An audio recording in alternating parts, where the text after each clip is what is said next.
Good day, dear teachers. For today's video, we're going to discuss the fact or myth on the implementation of the expanded career progression system for teachers and school heads. This is based on DepEd Order number 24, Series 2025. Before we start, please like and share and subscribe my YouTube channel, Teacher V. Ang mga guro mula sa Career Stage 1 or Teacher 1 to 3 ay pwedeng direktang tumalon sa Career Stage 3, MT1 to 2 nang hindi dumadaan sa Career Stage 2 or Teacher 4 to 7. Is this fact or myth? The answer is myth.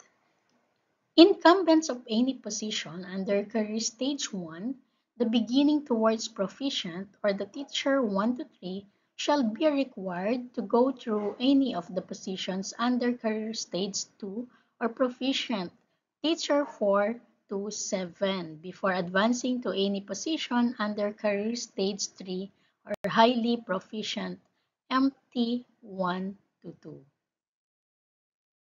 Ang mga guro ay maaaring mag-apply sa classroom teaching or city or school administration career line kahit higit sa 3 salary grades ang pagitan mula sa kanilang kasalukuyang salary grade o position.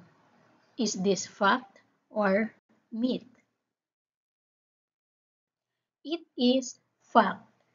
Promotion, whether through reclassification or natural vacancy, shall not exceed 3 salary grades higher than the applicant's present positions, except when the promotional appointment falls within the purview of any applicable exemptions granted by the CSC as stipulated in the ORA-ORA. In such cases, appropriate justification shall be submitted to the oversight agencies such as DBM and CSC together with other required documents for evaluation and approval.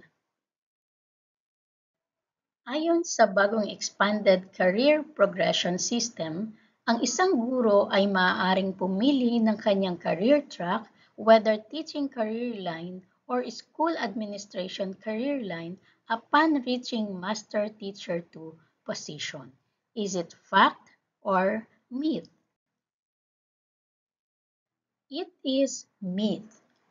Teachers may choose between the classroom teaching and school administration career lines upon reaching Master Teacher 1 position, not Master Teacher 2. Pahirapan ang promotion sa bagong expanded career progression system dahil sa maraming application requirements tulad ng training, further education, at portfolio. Is it fact or myth? It is myth. Since the new system follows a competency and merit-based approach, these requirements serve as measurable indicators of an applicant's competencies and readiness to take on higher teaching or school leadership positions. These are not merely requirements to fulfill, rather, they are integral to the teacher's professional development. By recognizing them in the promotion process, we give due merit to the continuous efforts of teachers to improve their practice. Sa bagong career progression system, ang master teacher ratio sa mga secondary schools ay 1:7. Is it fact or myth? It is myth. For junior high school, one master teacher item, regardless of position, title, or level, shall be authorized for every 5 teachers per subject or learning area within the school. For senior high school, one master teacher item, regardless of position, title, or level, shall be authorized for every 5 teachers per track within the school.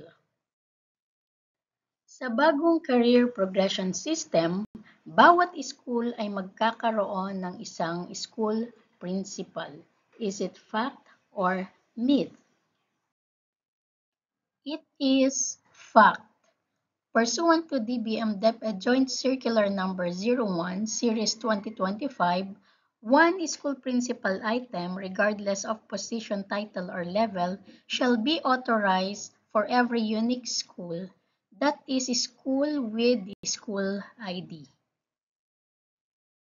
Sa bagong career progression system, lahat ng head teachers na marere-title sa equivalent teaching o master teacher position ay required na magturo. Is it fact or myth? It is myth. It could be one of their options but not mandatory. HTs and ASPs retitled to equivalent teaching positions are given options in terms of functions to be performed. Assume the functions attached to retitled teacher or master teacher position, perform existing functions by virtue of designation, perform as a school head designate in any elementary or secondary school within the SDO with no school principal item.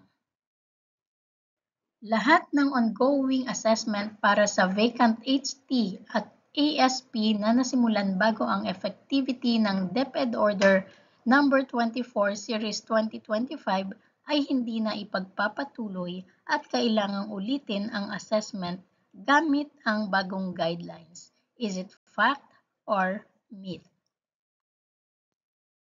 That is myth.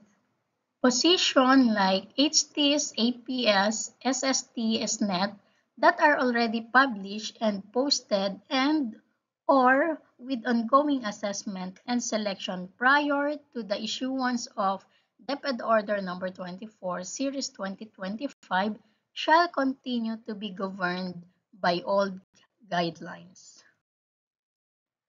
Sa bagong expanded career progression system, hindi binigyang halaga at tila pinabayaan ang mga head teachers at assistant school principals. Is it fact or myth? It is myth. During the 3-year transition period, regarded as on-stream candidates for the school administration career line, they shall be given professional development interventions to equip them with the necessary competencies to be full-fledged principals. They are priority in the promotion, whether through reclassification or natural vacancy, to school principal 1 position without passing through master teacher 1. Ang mga non-teacher applicants like HTs, ASPs, TICs for reclassification ay maaaring magpa-reclassify to teaching or master teacher position kahit hindi sila gumagamit ng PPST-based IPCRF of teachers. Is it fact or myth?